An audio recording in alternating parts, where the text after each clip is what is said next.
வணக்கம். இந்த வீடியோவில் 21 மாத நிலுவைத் தொகை 19/6/2026 தமிழக அரசு ஊழியர்களுக்கு 10 மாற்றம் சார்ந்த அறிவிப்புகள் வெளிவந்திருக்கிறது. இது குறித்து முழு விவரத்தையும் பார்ப்போம். தமிழ்நாடு அரசு ஊழியர்கள் மற்றும் ஆசிரியர்களுடைய நீண்டகால கோரிக்கைகள் மீண்டும் பெரும் கவனத்தை ஈர்த்துள்ளது. குறிப்பாக பழைய ஓய்வூதிய திட்டமான OPS-ஐ மீண்டும் அமல்படுத்த வேண்டும் என்ற கோரிக்கை அரசு ஊழியர்களின் முக்கிய வாழ்வாதார போராட்டமாக மாறியுள்ளன.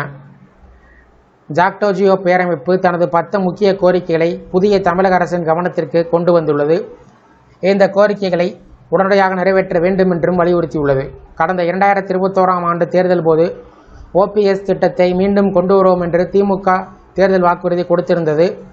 இந்த நிலையில் இந்த வாக்குறுதியை நிறைவேற்றாத நிலையில் அதற்கு மாற்றாக TAPS திட்டம் அறிவிக்கப்பட்டது. இது அரசு ஊழியரிடம் பெரும் அதிருப்தி ஏற்படுத்தியது. அதே நேரத்தில் 2026ஆம் ஆண்டு சட்டமன்ற தேர்தலுக்கு முன்பாக தவேக வெளியிட்ட தேர்தல் அறிக்கையில் OPS திட்டம் குறித்து பரிசீலிப்பதாக தெரிவித்திருந்தது அரசு ஊழியரிடம் புதிய எதிர்பார்ப்பை உருவாக்கியது. மேலும் உங்களுடன் ஸ்டாலின் முகாம் மூலம் ஏற்பட்ட பணிச்சுமை, இடைநிலை ஆசிரியர்களுக்கு சம வேலைகளுக்கு சம ஊதியம் என்ற கோரிக்கைகள், அங்கன்வாடி மற்றும் ரேஷன் கடை ஊழியர்களின் தீராத பிரச்சினை போன்றவை அரசு பணியாளர்கள் மனநிலையை பாதிப்படைய செய்தது.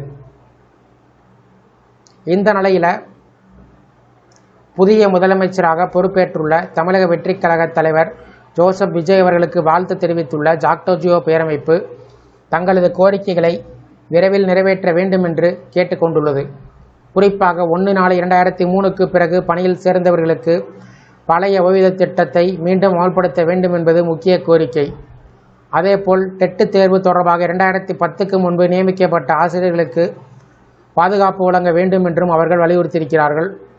இடைநிலை ஆசிரியர்கள், முதுநிலை ஆசிரியர்கள், தலைமை ஆசிரியர்கள் மற்றும் உடற்கல்வி ஆசிரியர்களுக்கு மத்திய அரசுக்கு இணையான ஊதியம் வழங்கப்பட வேண்டும் என்றும் கூறப்பட்டுள்ளது. மேலும் பல்வேறு துறைகளில் நிலவக்கூடிய ஊதிய முரண்பாடுகள் களையப்பட வேண்டும். கல்லூரி பேராசிரியர்களுக்கான CAS ஊக்க ஊதிய உயர்வு வழங்கப்பட வேண்டும். காலி பணியிடங்கள் நிரப்பப்பட வேண்டும். தொகுப்பூதியத்தில் பணிபுரிவோருக்கு நிரந்தர பணி வழங்கப்பட வேண்டும் என்ற கோரிக்கைகள் இடம்பெற்றுள்ளன. அதிலும் முக்கியமாக 21 மாத ஊதிய மாற்ற நிலுவைத் தொகைகளை உடனடியாக வழங்க வேண்டும் என்ற கோரிக்கை அரசு ஊழியரிடம் மிகப்பெரிய எதிர்பார்ப்பை ஏற்படுத்தியிருக்கிறது. 2002 முதல் 2010 வரை தொகுப்பூதியத்தில் பணியில் சேர்ந்த ஆசிரியர்கள் மற்றும் அரசு ஊழியர்களின் பணிக்காலத்தை முழுமையாக கணக்கில் கொண்டு ஊதியம் வழங்க வேண்டும் என்றும் வலியுறுத்தப்பட்டுள்ளது. சாலை பணியாளர்களின் 41 மாத பணி நீக்க காலத்தையும் முறைப்படுத்த வேண்டும் என்றும் கோரப்பட்டுள்ளது.